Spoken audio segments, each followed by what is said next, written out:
Hello, my name is Kristen Haynes, and I will be showing you today how to make Brussels sprouts my way. I know growing up, a lot of people, even myself, don't really care for Brussels sprouts, but as I became an adult, I decided to try different types of vegetables, and Brussels sprouts was one of them. My sister is the one who inspired me to learn how to cook them different ways, and one time I had them over her house and they were absolutely amazing. So I am going to show you today how to make Brussels sprouts in a good way that I think you will like. So the things you'll need are here. The first thing you want to do is pour some EVOO in the bottom of the pan. You don't want to pour a lot, just enough to coat the bottom, kind of like a little puddle that you want to be in there. As you can see, just a little bit in there. You can pour a little bit more if you like. For me, I don't like the pan to get too dry, so make sure there's enough in there.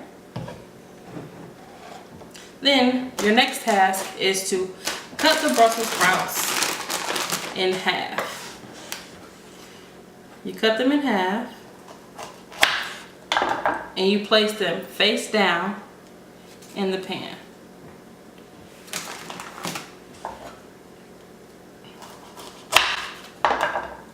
And you want to do it in a circular motion.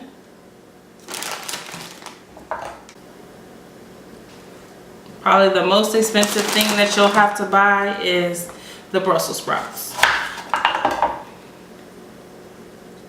Or depending on what type of EVOO that you would prefer.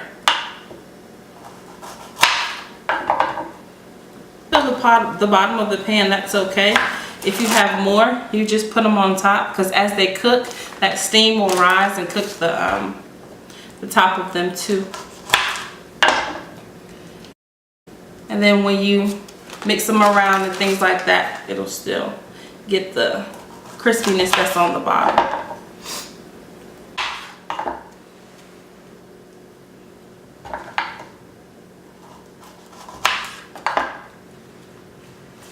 Alright, and once you have all of the Brussels sprouts in the pan, as you see here, you want to take a little bit of salt, drizzle with a little bit of salt, however much you prefer, pepper,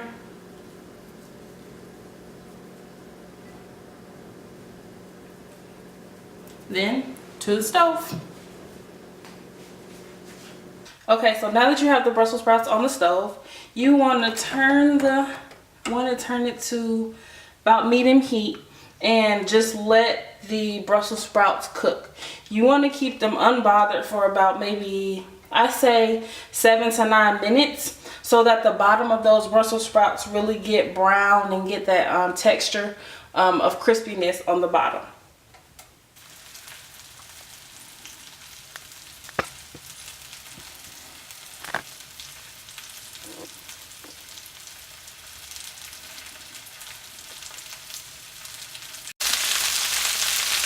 And as you see, as I said, when you leave them unbothered, you see that steam is coming up and hitting those Brussels sprouts that's on the top.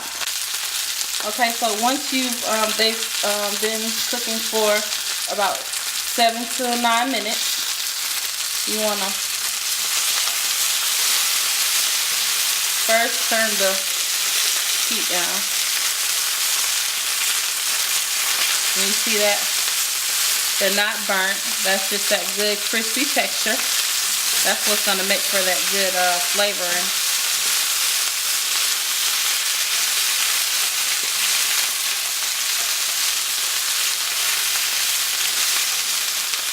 Mix them up a little bit so that the ones that were on the top can now get some of that cooking that's on the bottom.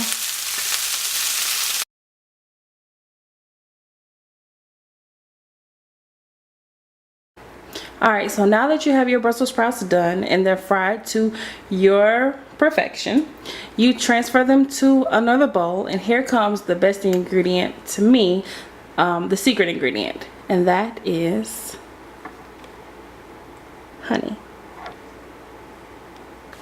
Now, I think honey is the best ingredient is because Brussels sprouts tend to have a bitter taste, and what the honey does is it sweetens it up and it gives you a little nice palate on your tongue before you taste the rest of the spices.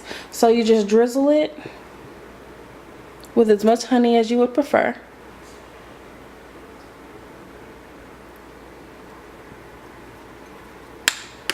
Drizzle it.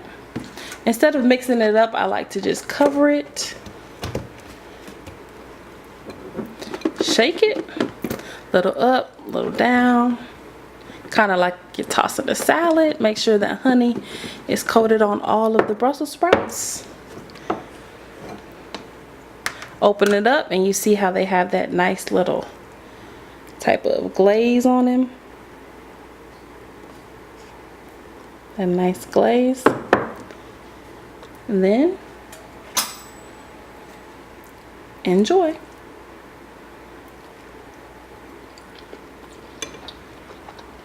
Once again, my name is Krista Haynes, and I hope that you have enjoyed learning how to cook Brussels sprouts a different way, maybe than what you're used to.